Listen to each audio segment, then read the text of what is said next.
This is our third webinar that we've organized with our regular partners, Future HR and also Core AI, but also with a new organization. I will just share my screen with you, if I can. Yep. Just to show you that we are creating something brand new, and we really wanted to tell you about that. Actually, as you know it, I'm the director with co-director with ATSO of the Global AI Ethics Institute, and with three other institutions, namely With the Humans Beyond the Horizon and Futurous. We are creating a new alliance, which is called Alliance for Responsible AI, aiming at promoting and offering support for companies to make sure that their products, their AI products, will be compliant with regulation in Europe or elsewhere. So this is something new, and we're really proud to announce the creation of this new alliance. So today we will deal with a really interesting topic, which is can AI kill the drama in sports? It's a really huge program, and we will have three speakers. I will present them along the way if you don't mind. With no further ado, let me please introduce you with Philippe Blanchard, our first speaker. So Philippe is the head of Futurous, the games of innovation in sports and esports of the future. He's passionate about mega events, social issues, and technology, and he has a long and really rich career in sport events, notably since he first encountered the Olympics during Albertville in 1992. Since then, he has always been working in sport and complex international projects, such as the International Olympic Committee, for which he was a director, and then he was in charge of the technical file of the Dubai Expo in 2020. So Philippe will share his expertise, huge expertise, asking whether the relation between sports and technology is an endless flirt. Philippe, the floor is yours. Thanks, Emmanuel. Thank you very much. Very nice to be with you and Andy and Mehdi. I think it's quite important to understand that sport is more than sport, I would say. I'm going to share my screen up. So what is important to understand is that sport has always been both a laboratory, but also a mirror of our societies and communities. That mirror gives us the possibility to experience, experiment technology, and sport is a universal language.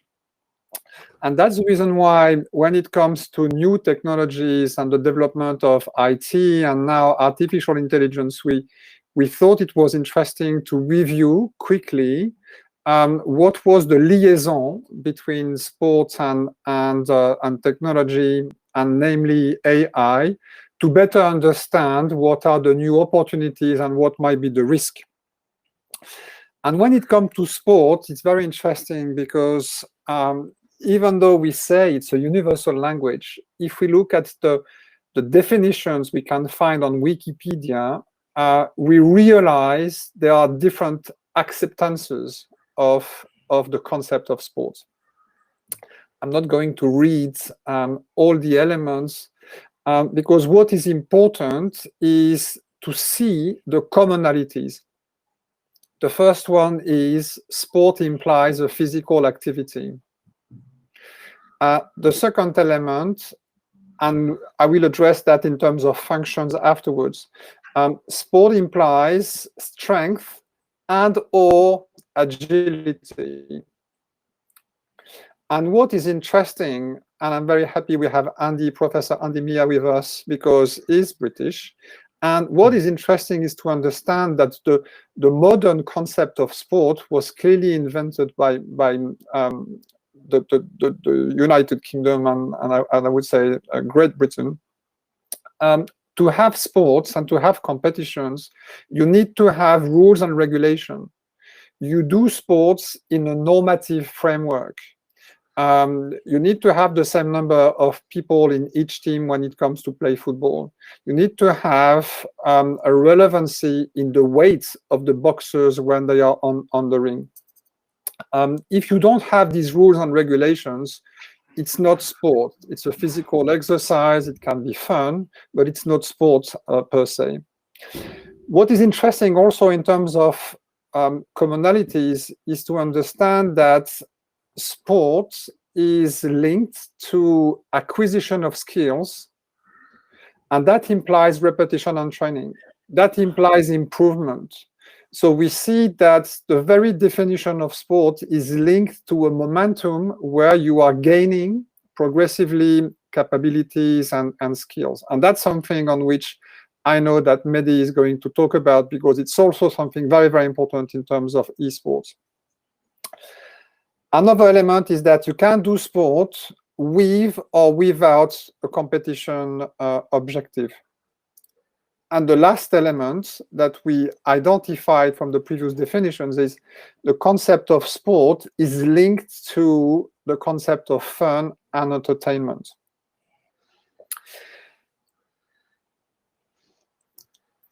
So what interested me on the personal level and then professional level was to understand how something which was initiated in the Great Britain, in the best universities at the beginning, has become a world and a global phenomenon. And I would like to talk about the structuring of the sport ecosystem. And for those who know, and I'm probably telling more about my age, this is Dire Straits, Telegraph Road. And what is interesting, what I decided to highlight is, in this song, Dire Straits is talking about the making up of an ecosystem. And there are two elements which are very, very interesting for us, is as sport was more and more played, there was a phenomenon called crystallization, where you had element of structures which were not directly linked to the exercise of sport, but which were structuring the ecosystem. There were elements supporting the development of sports.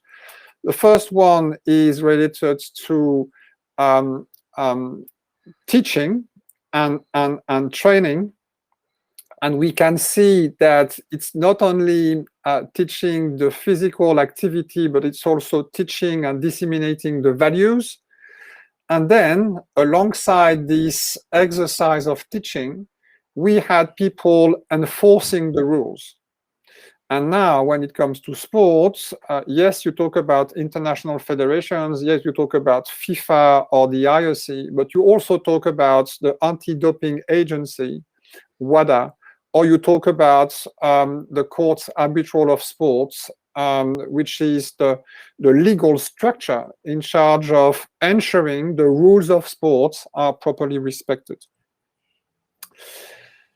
And why this element is important is, as we analyze the evolution of sports and the structuring of the ecosystem, we can identify three factors which were very important for the development of sports, and three factors which help us better understand what is the sport today and how will it evolve. The first factor is the pace of propagation. How many people are playing one sport? What is the number of infrastructures? Alongside the propagation, and with the COVID, we will talk about virality or the reproduction rate, R0. Alongside the propagation, you have a pace of structuration. What are the different structures which are supporting and also living off the sports? Numbers of clubs, governing bodies, national and international competitions.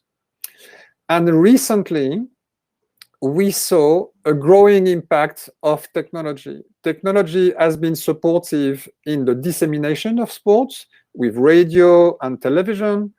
Technology has been supportive in the development of sports with technology being used in the field of play, carbons for pole vaults, new shoes and new fabrics for runners or for swimmers. And now we realize that the sportsman or the sportwoman is in a web of entities and actors, obviously the family, sport retailers, distributors, sport gear manufacturers, international federations, clubs, obviously they're competitors, but we have a growing role of technology. Now, technology is a huge part of the business done in the field of sports. And I would like to remind that this business is currently, or before COVID, was valued at $670 billion globally. So if we look at technology, we understand that the technology solutions, and especially elements which are related to electronics, that means that technology has created data, has been used to monitor and to assess data. The first element of technology which was used was the stopwatch. And then we had a growing sophistication of the timing devices and the timing solutions. But now we have much more components used to create data, to analyze data. We have sensors, we have wearables. The field of play itself is more and more covered by cameras and sensors. And all these elements have created a huge amount of data. And as we know, when we talk about data, we talk about big data, and we can talk about artificial intelligence. So what is interesting to see is how the technology and how the data have been used in increasing the attractivity and the sexiness of sport. If we look at the spectators' expectations, if we try to understand why do we have sports fans, we realize there are two categories of expectations. First ones are really emotional expectations. We want to be connected. We want to feel things, and I remember the number of times I've been jumping out of the couch when my favorite team was winning or scoring a goal. It is something which is really moving deep inside. But it's not only an individual connection or individual feeling, it's also a feeling of togetherness. We are gregarious animals, and as a fan, I'm very happy to share my passion with other fans. So this is more, I would say, on the emotional level. And then we have something which is more intellectual. We are interested in sport because there are two elements which have been considered by sports specialists and psychologists. The first one is a competitive balance. If you have a competition between a world champion and a newbie, you will not be interested in the competition. Competitive balance means you need to have a kind of equivalence between the two competitors. And this is directly linked to the uncertainty of outcomes. It is the story of David versus Goliath. Yes, Goliath is stronger, he's supposed to win. However, David, by his intelligence, by his wit, by his agility, was able to overcome Goliath. And this is something which is very important when it comes to matches and competitions. There is always the hope that the small David will be able to overcome the big Goliath. And I remember when I was working as a director for the International Olympic Committee, we started investigating, and my team and I, we were responsible for making analysis and better understanding what are the drivers of interest and how can we satisfy the fans. And we realized that for some sports, we would lose 90% of the fans if the results of the competition was known in advance. 90% of the fans would not look at the competition in its entirety, and they would just jump to the specific actions of the competition.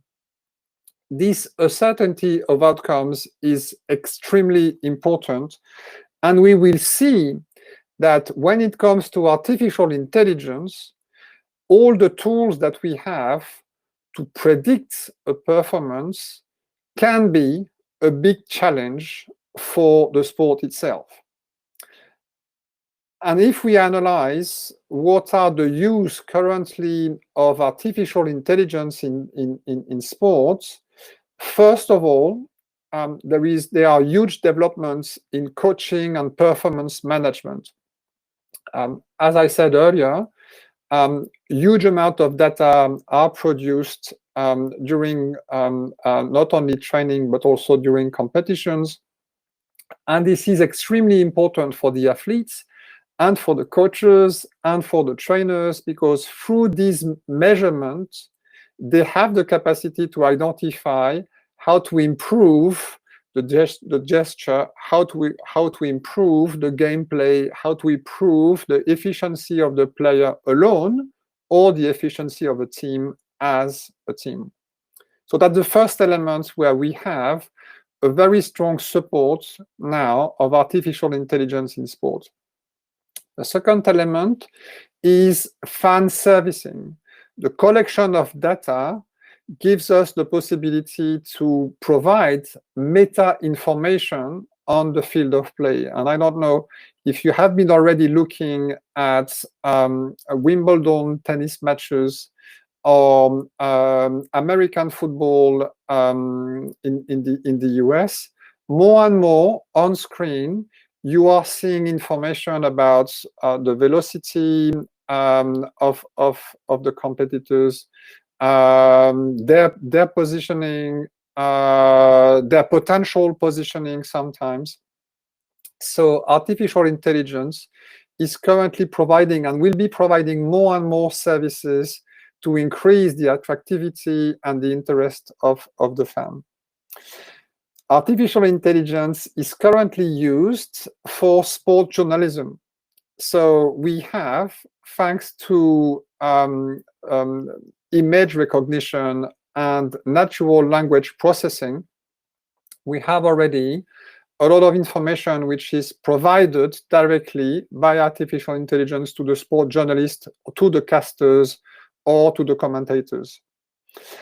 And the last element is augmented reality.